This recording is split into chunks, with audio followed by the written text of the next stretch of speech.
We now cross over to Nairobi, where Majok Ayom, the diplomatic representative of the government of South Sudan to Kenya, is standing by to discuss what we could expect from this possible secession. Thank you so much, Ambassador, for joining us today. I mean, let's start off with the preliminary results. It seems that it's all good to go, that Southern Sudan is going to become the world's newest state, the 193rd UN member state. Is this your view as well? Do you think that it's an overwhelming position to a yes vote? Ambassador? Yes. Hi there. A very good afternoon. Let me repeat that.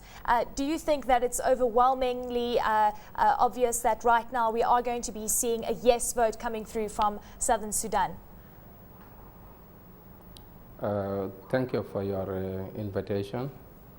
The referendum which has been conducted in South Sudan, it has shown that the people of South Sudan are willing to exercise the right through the democratic processes, which has been started in 9 January this year. And it is very clear that all of the people of South Sudan are going to vote for the independent. And give an example in Kenya now, those who vote for independent, it is 99.09, and those who have already voted for the unity, it is only 0.31, showing that the majority of the people of South Sudan, they are for the creation of a new state. Ambassador, I mean, just looking at some of the opposition and the fact that Sudan's opposition party is warning of the fact that they are going to oppose the South Sudan's independence. Are you concerned that we could see renewed conflict in this area? No, I don't think there will be no armed conflicts, because last year in October there was a conference which has been conducted on convened in Juba in 13 October between the SPLM and all southern parties to agree on the program of the government of South Sudan after the referendum. Now there are the guidelines which has been laid down. That is in the 9 July 2011 there will be a broad-based government in South Sudan, which will including all the political parties in South Sudan, which are opposition group. So that will be part of the government. And then later they will have an interim period for 18 months, where the election is going to be conducted. And I think this one, it is the road that we have to make healings and division which might have been created during the war.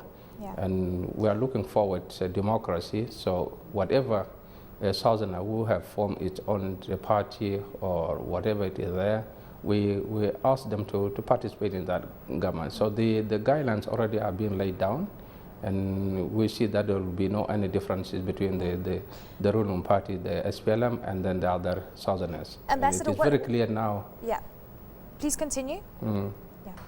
Yeah, it is clear that those even who have been fighting with the government of South Sudan, they have already made a ceasefire, and they're not longer fighting now. Ambassador, what about the fact that, what about renewed issues coming to the fore, such as the oil fields, the drawing up of borders? Could that not create a bit of resistance going forward from either the north or the south? The issue of oil, now there is a committee which is formed between the National Congress Party and the SPLM that are negotiating the first referendum scenario, how the government of South Sudan and the government in the north to share the wealth. And we see that it is good for us and the government of South, the government north to agree the way where we can share oil during the interim period. We're willing that we have a good relation with the north, despite the South Sudan to be independent. And we cannot be isolated from the other country, because with the north we have a relationship, and that relationship has to be based on the mutual benefits and understanding. President Omar al-Bashir also promised and said that all the debt will be then written off when it comes to what South Sudan faces at this point in time.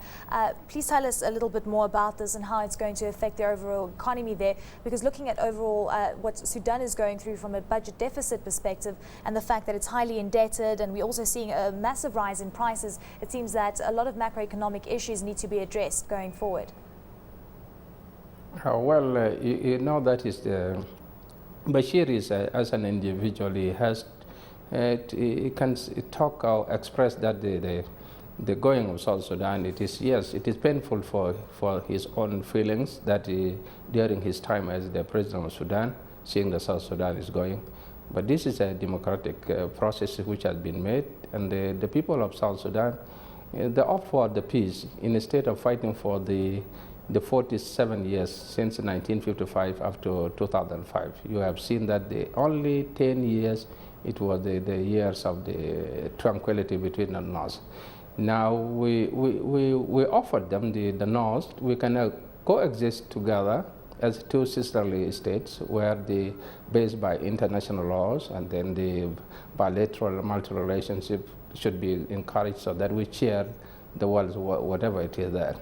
Now we said that it is important that at the moment we cannot just leave the South Sudan, I mean the North Sudan, to live so that it can be left without stability. Yeah. We are also mindful for the stability in the North, because any instability in the North also it reflects in the South Sudan also. Yeah. So we are looking for that one, and I think South Sudan is credible to and viable to have their own states.